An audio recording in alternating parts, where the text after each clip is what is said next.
It's a dangerous thing to ask me to elaborate because I can go on and on. But if you'll indulge me, this is one of my favorite topics. Now, this is on someone else's video where the creator was saying that it's okay to desire someone who doesn't choose you. And I was agreeing and sharing my experience, in which I said my life changed when I realized that my desire wasn't for a person at all. That would be objectification. My desire was for the experience within myself that I shared with that person. Once I understood that I could create that experience on my own and share it with anyone in the world, nothing was ever the same. I don't want to make this too long, but I do need to go back a little bit and talk about deconstructing Christianity. I was a Christian for 20 years, and as I was coming out of that experience, wanting to leave it all behind, I had to deconstruct everything I believed. I had to go through the Bible, go through everything I was taught outside the Bible that came from church, everything that came from the world around me that wasn't even Christians teaching me this stuff. And I had to pick it all apart and figure out what actually meant something to me, what resonated with me personally. I had been listening to everyone else my whole life, and I had been caught up in my head about all these ideas about what religion meant and what my faith meant to me. So, deconstructing it, taking it all apart, and putting back only the pieces that resonated with me is how I got through losing my faith. And when my husband divorced me, I had to do the same thing. I deconstructed my marriage and abuse. I discovered that he was abusing me, sexually abusing me. So I also had to deconstruct my relationship with sex. I had to take apart everything I understood about marriage and relationships and what it meant to me. And I had to take apart everything that I knew about sex, throw it all away, essentially, and start from scratch and figure out what it means to me. I literally had to get to know my own body again, all my sexual parts, to figure out how things worked.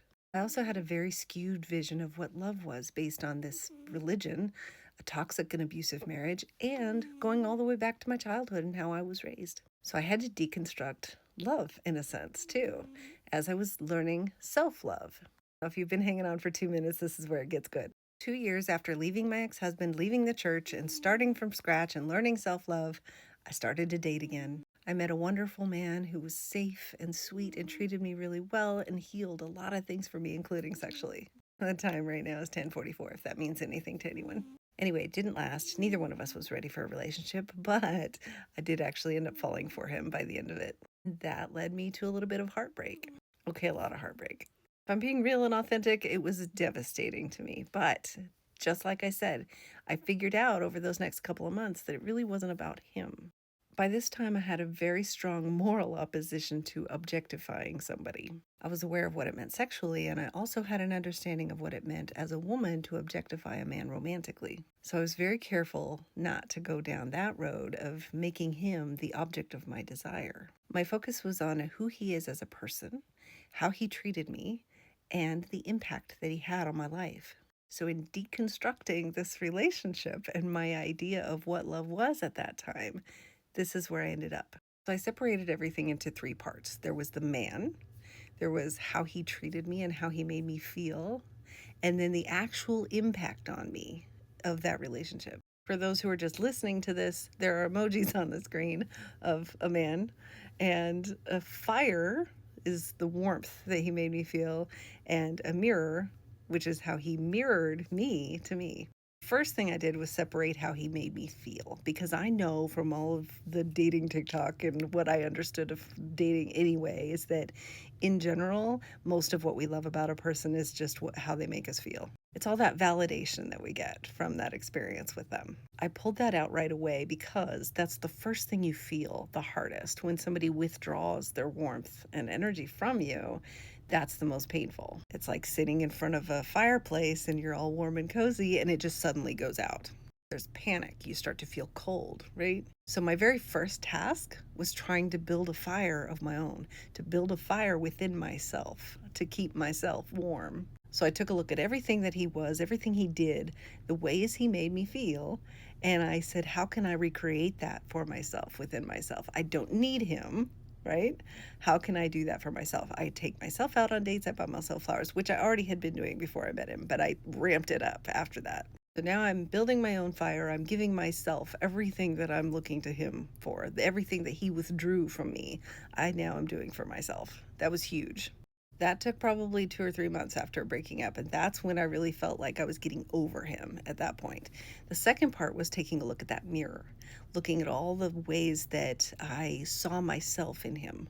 That took about a year, deconstructing all of the ways that he triggered me, some of my old childhood wounds, some of the ways that I wasn't showing up authentically with him, and I was seeing that in him too. He wasn't showing up authentically with me, and we were kind of just mirroring each other in that. So then it was about deconstructing all of that and withdrawing the lessons from it, all of the ways that I could be better at being myself and being authentic and truly being true to myself, while continually building that fire for myself to keep myself warm.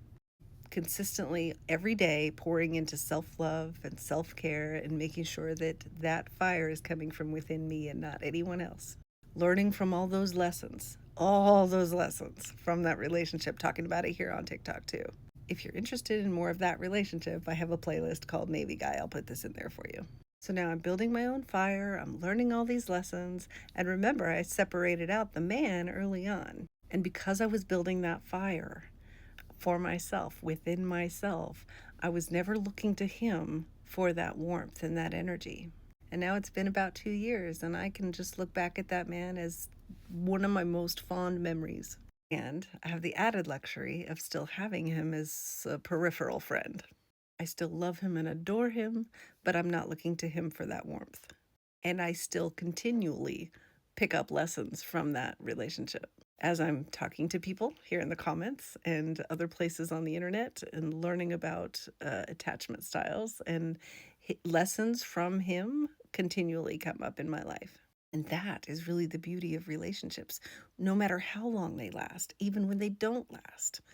Learning how to create that fire within yourself, to give yourself that warmth, and learning how to heal and learn those lessons is the most important thing, aside from having that person in your life. When you can build that fire within yourself and focus on the mirror aspects of relationships, all of our relationships will be a lot healthier, and people can come and go with not quite as much pain. It's a lot easier to detach from somebody when you're not counting on them to keep you warm.